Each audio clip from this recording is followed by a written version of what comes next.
Hello friends, இன்றைக்கி நம்ம சேனலில் ரொம்ப ஹெல்த்தியான சூப்பரான பாசி பயிறு குழம்பு எப்படி வைக்கலான்னு பார்க்கலாம். நீங்கள் நம்ம சேனலுக்கு புதுசுனா சப்ஸ்கிரைப் பண்ணிக்கோங்க, மறக்காமல் பெல் ஐகான் பட்டனை கிளிக் பண்ணிக்கோங்க. வாங்க எப்படி செய்யலான்னு பார்க்கலாம்.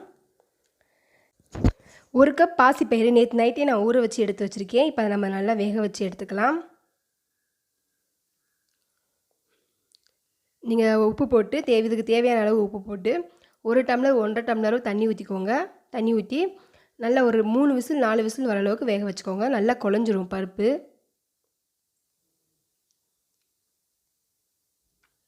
இது ரொம்ப சூப்பராக இருக்கும், உடம்புக்கு ரொம்ப ஹெல்த்தியானது கூட.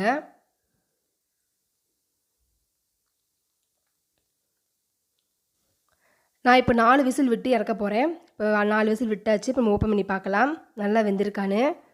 பாருங்கள், இந்த அளவுக்கு வெந்திருக்கு. நல்லா கொலையாக வெந்திருக்கு பாருங்கள். போதுங்க, இந்த மாதிரி வேக வச்சா போதும். இப்போ நம்ம தாளிக்கிறதுக்கு ரெடி பண்ணிக்கலாம்.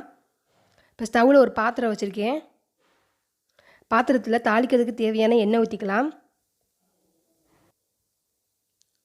இப்போ நல்லா எண்ணெய் காஞ்சதும் நம்ம கடுகுளுந்த பருப்பு போட்டுக்கலாம். கடுகுளுந்து நல்லா வெடிக்கட்டும்.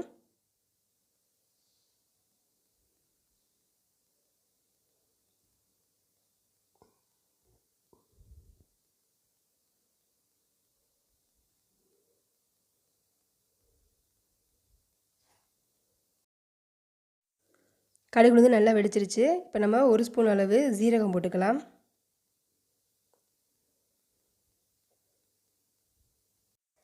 ஜீரகம் நல்லா ப்ரௌன் கலரில் ஆனதுக்கப்புறம் நம்ம கருவேப்பிலையும் 2 பெரிய வெங்காயம் நான் கட் பண்ணி வச்சுருக்கேன் பொடி பொடியாக. இப்போ அதையும் போட்டுக்கலாம்.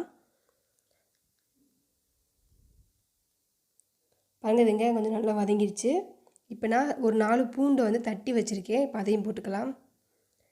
பூண்டு ஃப்ளேவர் ரொம்ப சூப்பராக இருக்கும்.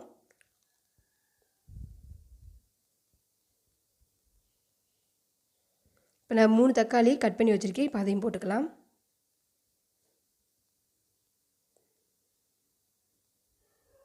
நல்லா கிண்டி விட்டுக்கோங்க. தக்காளி வெங்காயம் நல்லா வேகட்டும், கொஞ்சம் குழையணும் தக்காளி. பாருங்கள், நல்லா குழஞ்சிருச்சு. இப்போ 1/4 ஸ்பூன் அளவு மஞ்சள் தூள், 1 ஸ்பூன் அளவு மிளகாய்த்தூள், 1 ஸ்பூன் அளவு தனியாத்தூள் நல்லா கிண்டி விட்டுக்கோங்க. இப்போ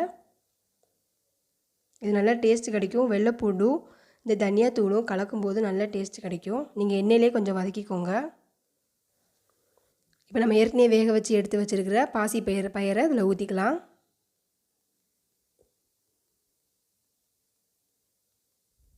ஒரே மாதிரி கிண்டி விட்டுக்கோங்க. நம்ம ஏற்கனவே பாசி பயிரில் உப்பு போட்டிருக்கோம். சப்போஸ் இதுக்கு உப்பு தேவைன்னா நீங்கள் போட்டுக்கோங்க. கொஞ்சம் தண்ணி ஆட் பண்ணிக்கோங்க. ரொம்ப கெட்டியாக தான் நல்லா இருக்காது, கொஞ்சம் கிரேவி மாதிரி வச்சுக்கோங்க.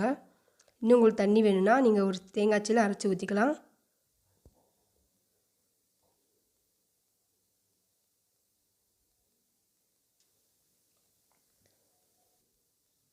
அவ்வளோதாங்க, நல்லா கொதிக்குது பாருங்கள்.